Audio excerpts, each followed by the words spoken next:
Hi everyone, and welcome to today's video, which is going to be a video of me building a deck and talking through my decisions. There's probably going to be a lot of editing because there'll be a lot of time of me just sat staring at numbers and trying to figure out if that's what I want to take. It's going to be a bit of an experimental deck. I've not had Finland before. This was a gift that was very kindly bought for me this weekend by one of my friends. So my plan, as I say, is just to go through each of the areas of the deck, talk about what I'm taking and why. This won't work for everyone.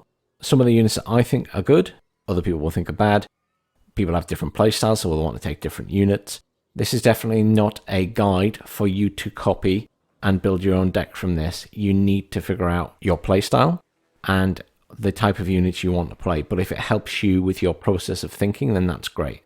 But I'm certainly not saying that this is a deck which is the perfect deck or is for everybody. I'm just saying that now, before anyone gets upset that I'm saying this unit is better than another unit. I'm not, it's just my personal preference and how I play and my play style. So I'm going to build this deck for bigger games, the 10v10s that I play and things like that. This isn't aimed at winning 1v1s or 2v2s. This is for me having fun with my friends. So let's start with logistics, obviously. You can't go wrong with that. You have to have a command vehicle, and your choices are something like a Gaz, infantry based, which are very good for sitting in towns. They're much harder to hit. Or you can take a helicopter. I see people take helicopters. I would never personally do that. I think they have their advantages. But for me personally, I will lose it and be upset. So I probably wouldn't take a helicopter myself. But certain people will take a helicopter-based deck with lots of helicopter infantry, and that's probably more useful for them. I'm probably going to go with either infantry or a vehicle. Vehicle choices are something like a Gaz, which has no armor but is pretty fast. This is quite nice. It's only 100, but it has some armor and a gun. Quite slow. And then you've got the option of the big tanks. So the T-55A, which has more armor still and isn't too expensive, but it's quite slow.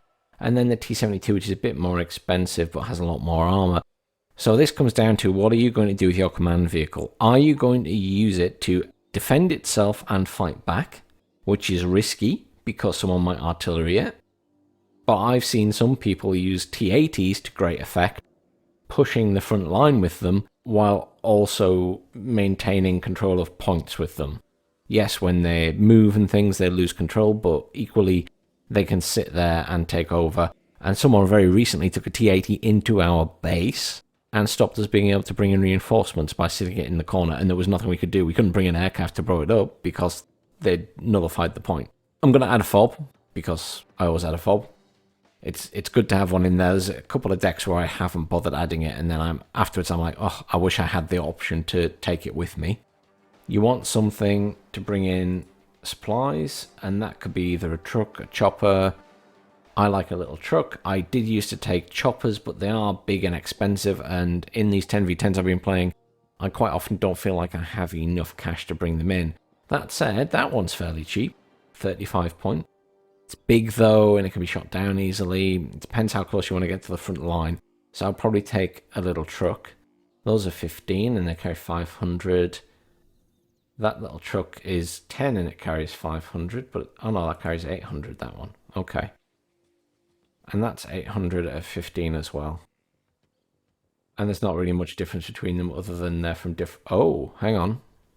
No, they're about the same. But that one's amphibious, if you needed something amphibious. Fine, let's take the little Finnish one. There we go. And then command vehicles wise, part of me would like to experiment with a tank-based one. But they're slow. They're going to take a while to get to the points. That has a good range though. But it's that expense. Let's go with one of these for now. Let's go with something that's fairly fast over... Yeah, let's go with this one. It's 115. We'll go with the infantry, because there's usually a town to stick them in. Now let's move away from logistics. I don't want to take up any more points. That's taken up 5, and I've only got 55 to play with. So let's have a look at the infantry. Now again, depending on your play style, you want something for anti-air, something for anti-tank. Sometimes you can get one that's good for anti-infantry combat and anti-tank combat in one, but we'll have a little look through. So I've got some ITOs. The first one's the accuracy is terrible, so you're not even going to touch them. I mean, they're cheap. they cost 5 points. I mean, that's... Look at that. 10 points to bring in some anti-air infantry in a little vehicle. That is ridiculously cheap, but equally, the accuracy is 30%, so let's just skip over that one. These guys, ITO 86M, so that they've got a 55% accuracy, which is a lot better, and it has a higher range against helicopters. So that's looking more likely. What can you bring? And again, you can bring them in this vehicle. Its speed across ground's quite slow, but that's cheap. 20 points to bring those in. That's tempting. Let's stick in 7 hardened ones so we get the bonuses from hardened. So, because I don't really build decks on camera, I'll just explain quickly by selecting something else. You have different levels you can choose. Now, sometimes it's worth bringing in the lowest level and just being like, I can spam this infantry. In the 10v10s that I play, that's not always the best idea because you're not necessarily going to spam infantry. You want to spend your points wisely because you probably only have 400 to play with. So get the best quality ones you can.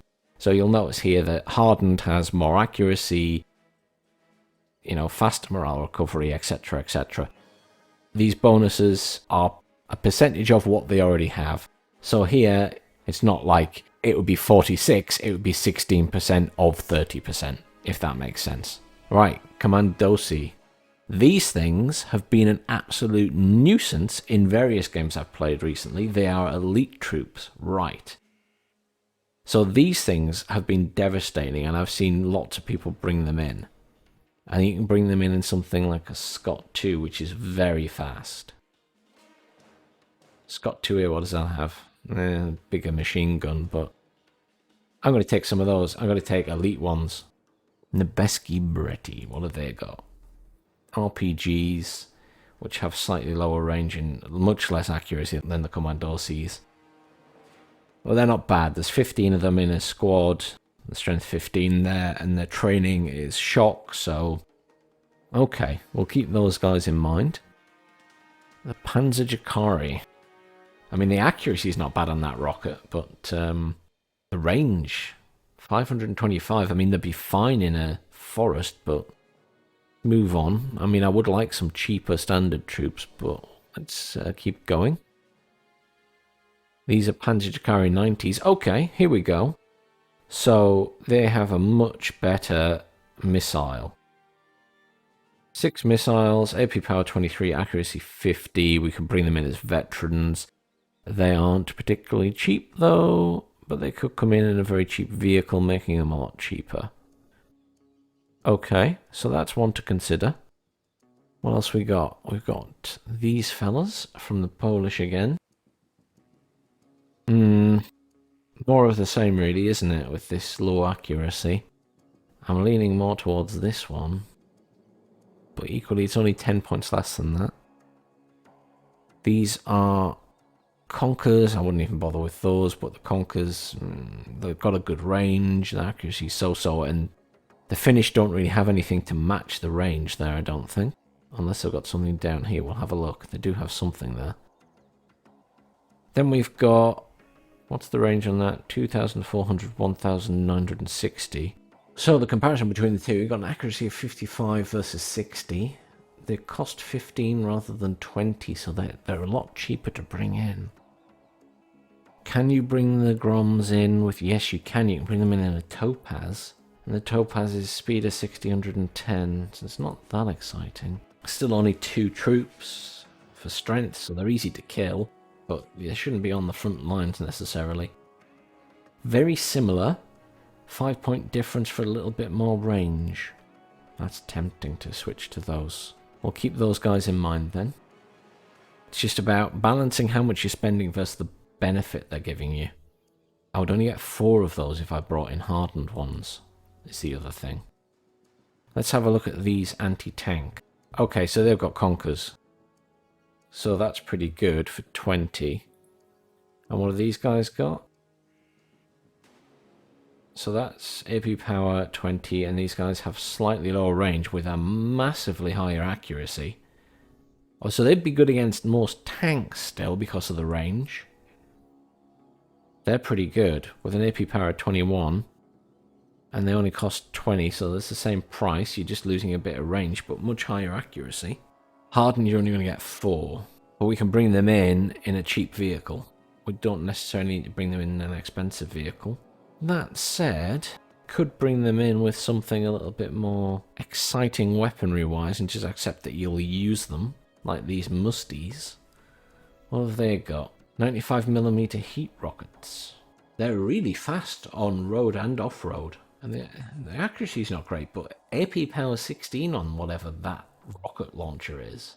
It looks more like a cannon than a rocket launcher, though.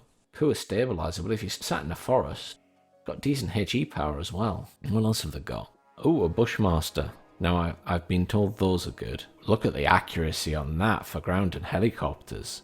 Only an AP power 4 is going to take out small vehicles. HE power 1, but its fire rate is much higher. That's frag grenades. You know what, let's go with these guys.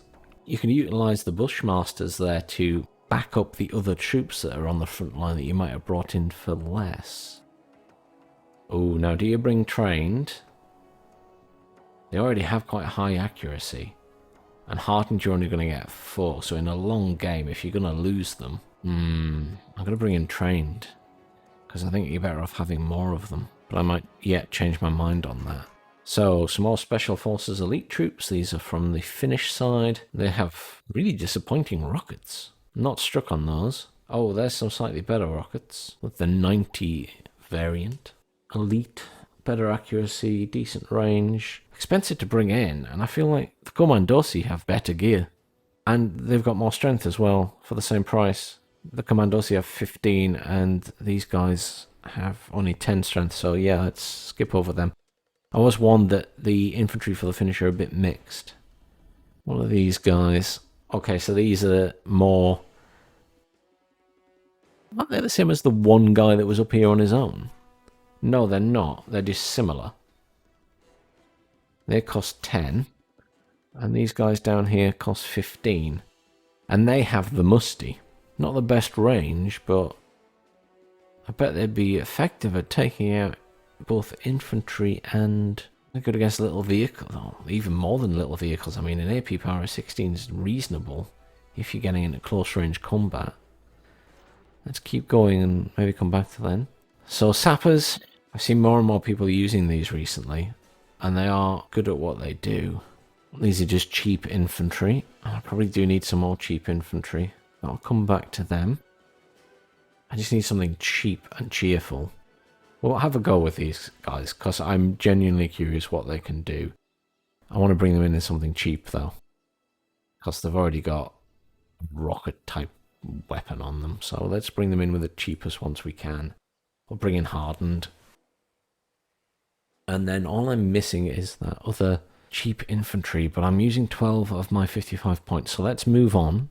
So what I've decided to do is split this into sections, because it took about an hour to record me making the deck, and now I need to edit that down substantially, and even then I still need to talk about some of the units in more detail, so I can't cut everything out. The easiest way to do it is therefore to split it into parts, and then it's not one excessively long video. So stay tuned for later in the week. We'll be moving on to support and tanks. Please like, share and subscribe. As always, positive and negative feedback is appreciated in the comments down below. See you all soon.